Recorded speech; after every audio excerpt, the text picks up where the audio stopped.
प्रयागराजला जाणाऱ्या गाड्या रद्द झाल्यानं नवी दिल्ली स्थानकावर चेंगराचेंगरी, भीषण दुर्घटनेत 18 जणांचा मृत्यू तर 10 जण गंभीर जखमी. रुग्णालयात उपचार सुरू. घटनेची उच्चस्तरीय चौकशी करण्याचे रेल्वे मंत्रालयाचे आदेश. दिल्ली स्थानकावरील चेंगराचेंगरीच्या घटनेबाबत पंतप्रधान नरेंद्र मोदींसह केंद्रीय रेल्वे मंत्र्यांकडून शोक व्यक्त. मृतांच्या कुटुंबियांना 10 लाख रुपयांची तर गंभीर जखमींना 2.5 लाखांची आर्थिक मदत जाहीर.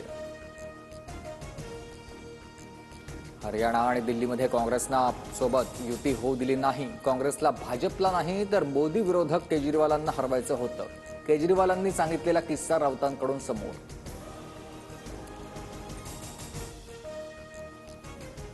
महाराष्ट्रातील जागावाटपामध्ये काँग्रेसनं शेवटच्या मिनिटापर्यंत घातलेला घोळ अनाकलनीय होता. ईव्हीएमपेक्षा अहंकार आणि फक्त आम्हीच या वृत्तीमुळे पराभव. आता दिल्लीतही तेच घडलंय. सामनातून हल्लाबोल.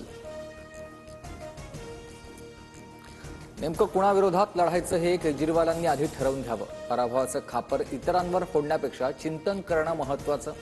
काँग्रेस प्रदेशाध्यक्ष हर्षवर्धन सपकाळांचा केजरीवालांसह राऊतांना सल्ला.